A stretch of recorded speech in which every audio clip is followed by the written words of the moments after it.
Como é possível mudar de vida sem recorrer ao suicídio? E se pudéssemos salvar vidas e o mundo melhorasse para todos nós? Juntos, nós podemos. Invista neste canal. Invista em um mundo melhor.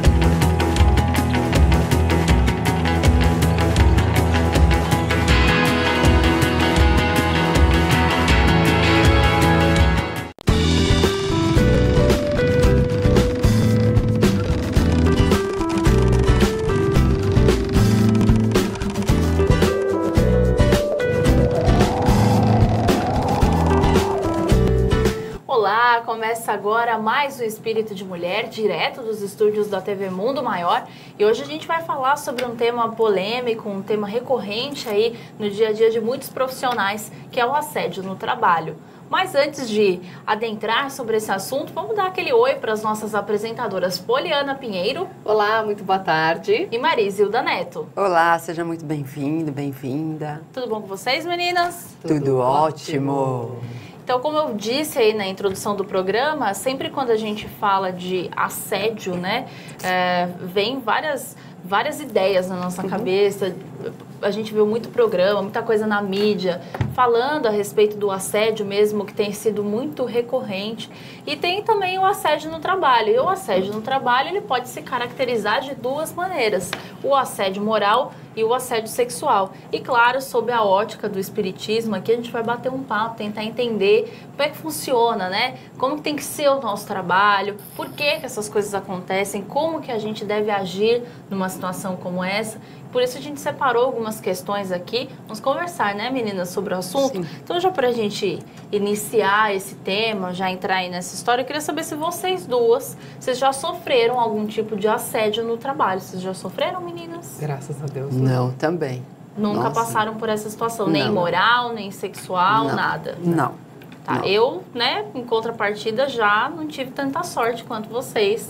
Já, graças a Deus, sexual, nunca passei por isso, mas assédio moral, eu tenho uma lista extensa aí de alguns profissionais, se é que a gente pode chamar de profissional quem faz isso, né?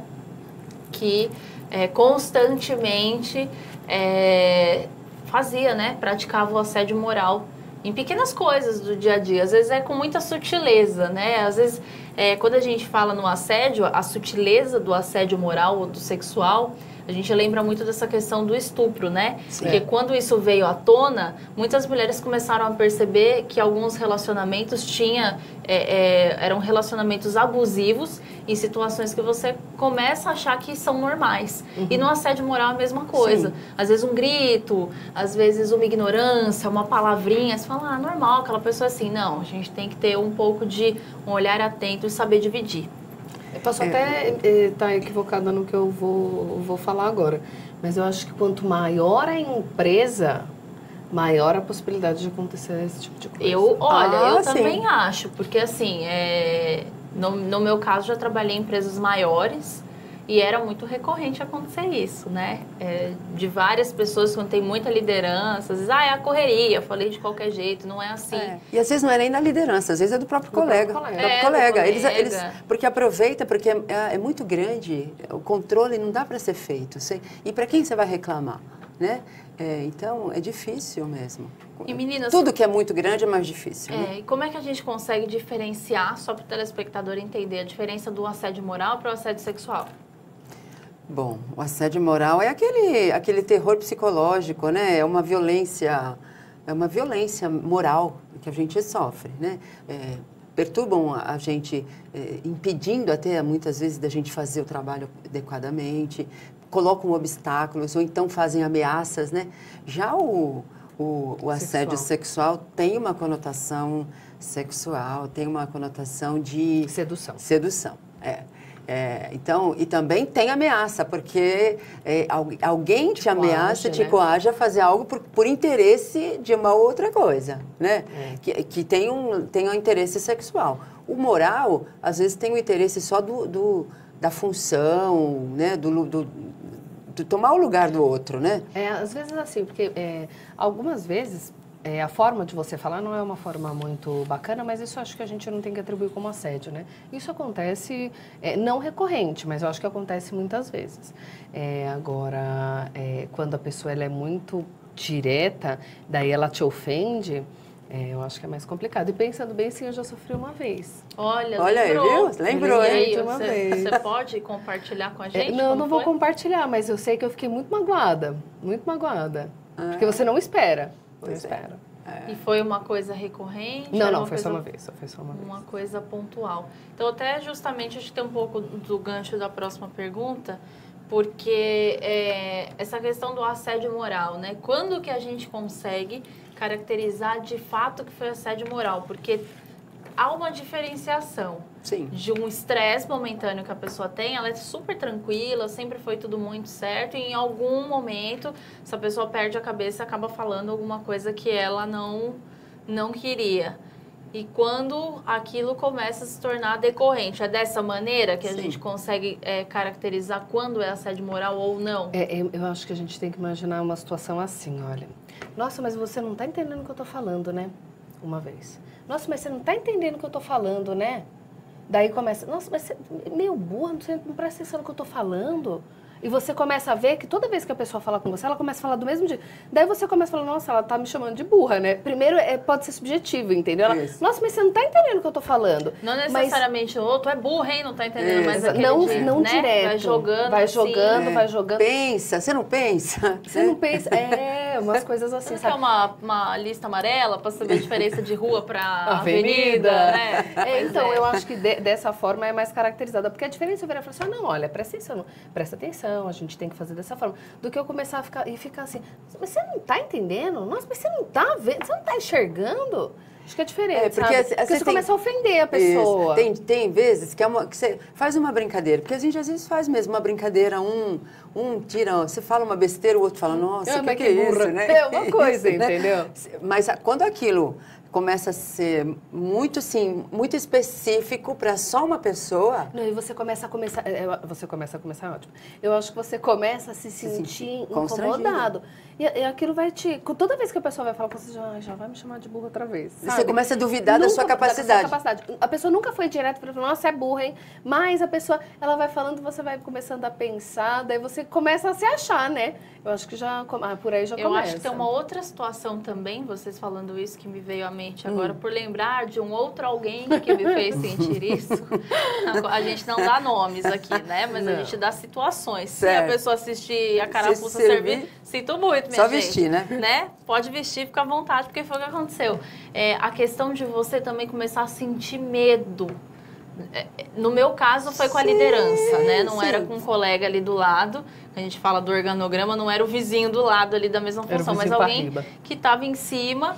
E quando essa pessoa chamava, eu já sentia estremecer a minha alma e falar, agora lá vem. E isso não é legal. Não é legal. Né? Eu acho que hoje, porque isso aconteceu, eu era mais nova, eu acho que hoje a gente passei a ter uma visão diferenciada desse tipo de situação.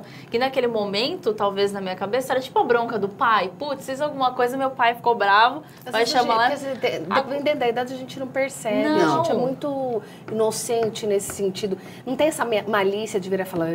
O que está acontecendo? Se não for uma coisa muito explícita, eu acho que a gente não percebe. Exatamente. E aí, o que hoje eu consigo ter uma visão diferenciada. Por exemplo, eu penso nessa situação, vem à minha mente assim, pô, ele não podia ter feito isso, né? Então, na hora que me chamava, já me dava um arrepio na espinha, eu falava, meu Deus do céu, devo ter feito uma coisa, eu tinha medo. Eu comecei a frequentar o trabalho com medo de encontrar aquela pessoa, executava o meu trabalho com medo. Gente, isso é a pior coisa que tem. Isso pra mim não é liderança, entendeu? Isso pra mim é uma coisa que vem lá da ditadura, coisa de carrasco. É autoritarismo isso, né? Porque não é nem autoridade. Uma coisa é você estar ali com a pessoa, instruindo a pessoa de que maneira ela pode fazer. Chegar e falar só com aquela pessoa, olha, eu acho que isso aqui não é legal para a pessoa, né? Não falar para um todo, por exemplo, você chega num ambiente lá que tem 15 pessoas trabalhando, você chama o fulano lá e dá uma bronca federal na frente de todo mundo. Eu acho que também é assédio moral, você não pode fazer um tipo de coisa dessa. Tá errado, você chama a pessoa e conversa com a pessoa. Acho que vai tudo do jeito de falar também. De falar. É diferente eu virar pra você e falar assim, nossa, mas você não presta atenção, né? Ou se eu virar e falar assim, nossa, mas você não presta atenção, hein? Já dá até um negócio. Entendeu? É diferente, não é?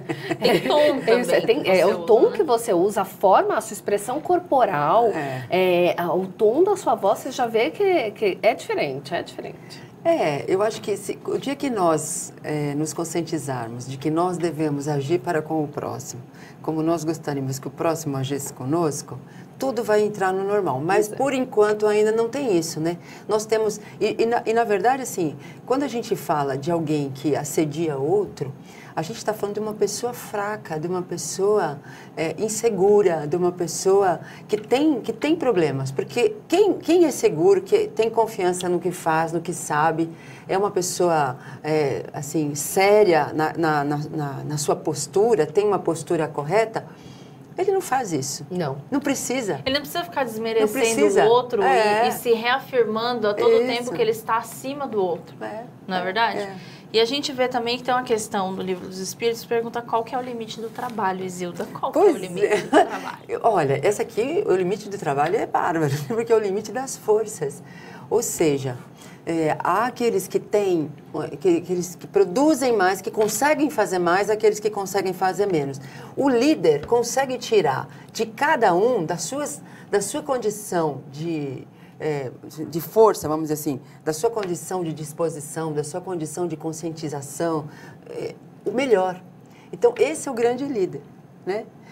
Então, assim, o limite é as suas forças, mas Deus nos deixa o livre-arbítrio para nós escolhermos qual é o nosso limite. Escolhermos ou percebermos qual é o nosso limite. Eu acho que assim, a gente sempre tem que pensar que façamos aos outros, tratemos os outros como nós gostaríamos que eles nos tratassem. O limite da minha força de trabalho necessariamente não é igual à sua, nem igual à da Vânia. Cada um tem o seu limite. É verdade.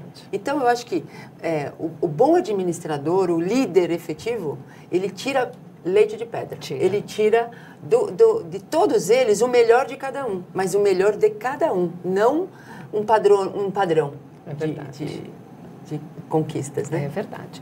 E olha só, eu quero convidar você, porque assim, as aulas daqui a pouco já vão dar início, e assim, na volta às aulas do Mercalivros, você pode economizar na compra dos seus livros. No Mercalivros você encontra livros com ótimos preços em bom estado de conservação.